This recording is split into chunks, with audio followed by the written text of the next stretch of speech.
two lines are perpendicular. Two lines are perpendicular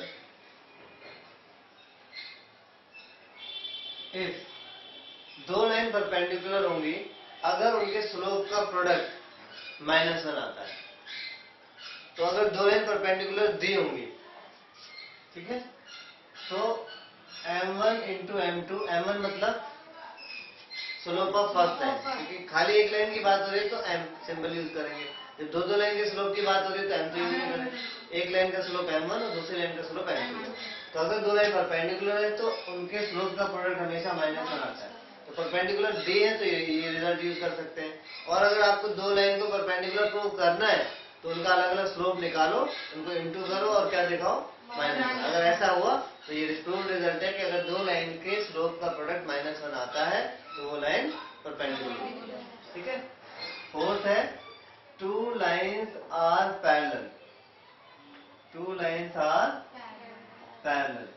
to lines parallel होती हैं when their slopes are equal. दो line parallel कब होंगी, जब उनका स्लोप इक्वल होगा, यानी कि m1 is equal to m2। क्योंकि देखो अगर मान लो ये लाइन है, इसका स्लोप सपोज ये एंगल मान लो 30 बना रही है, तो इसका स्लोप क्या आएगा, 1/√3 आएगा। और कोई भी लाइन जो इसके पैरेलल होगी वो भी तो x के साथ 30 ही बनाएगी। इस लाइन में पैरेलल कोई भी ना खींच लो, इधर खींचो इधर खींचो, वो अगर x से पॉजिटिव डायरेक्शन से आप नापोगे तो एंगल तो 30 ही बनाएगी, क्योंकि ये एंगल कैसे एंगल है, करस्पॉन्डिंग एंगल। तो ये लाइन पैरेलल खींची हुई है, एक्स एक्सिस ट्रांसवर्सल का काम कर रही है, तो ये 30 तो ये भी 30। तो any lines which are parallel they have equal slopes. ठीक है। तो when two lines are parallel their slopes are equal. तो m1 is equal to m2। Angle between two lines. Angle between two line. अगर हमें दो lines के बीच में angle चाहिए, सपोज एक लाइन ये है और एक लाइन ये है, ये लाइन मान लो L1, ये L2, इसके बीच में ये एंगल जो बन रहा है इसकी वैल्यू अगर आपको चाहिए तो आपको दोनों लाइन का स्लोप पता होना चाहिए। ठीक है। मान लो पहली लाइन का स्लोप है m1 और दूसरी का स्लोप है m2। तो उनके बीच का दो लाइन जिनका स्लोप आपको पता हो, आप उन लाइंस के बीच का एंगल निकाल सकते हो। तो लाइन के बीच का एंगल होगा tan थीटा, और डायरेक्टली एंगल नहीं निकलेगा, tan थीटा निकलेगा, और tan थीटा निकलेगा तो एंगल भी निकल आएगा।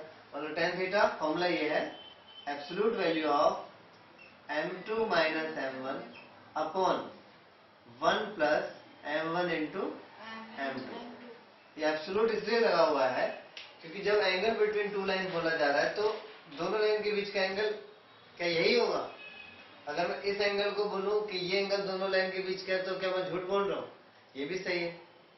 इस लाइन को, इस एंगल को भी आप दोनों लाइन के बीच का एंगल कह सकते हो क्योंकि दोनों लाइन के बीच में बन रहा है, और इस एंगल को भी कह सकते हो। हालांकि ये दोनों तो इक्वल होंगे, वर्टिकली अपोजिट एंगल, और ये दोनों भी इक्वल होंगे, पर ये दोनों सप्लीमेंट्री होंगे। अगर ये 30 होगा तो 150 होगा, ये 60 होगा तो 120 होगा। तो एंगल बिटवीन टू लाइन से हमेशा दो आंसर आएंगे। दो क्यों आएंगे, ये भी दोनों लाइन के बीच का एंगल है और ये भी है, इसलिए मॉड्यूलस लगा है। यानी कि अगर आपने वैल्यू 1, जैसे इसका पूरे का सॉल्यूशन 1 आता है, सपोज दोनों का स्लोप पता है, पूरा सॉल्व करा 1 आता है, तो एक बार लोगे tan theta is equal to 1, एक बार लोगे tan theta is equal to minus.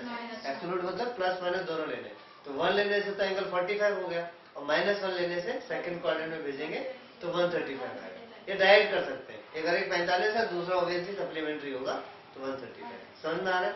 तो ये फॉर्मूला है एंगल बिटवीन टू लाइंस निकालने का, नोट कर लो।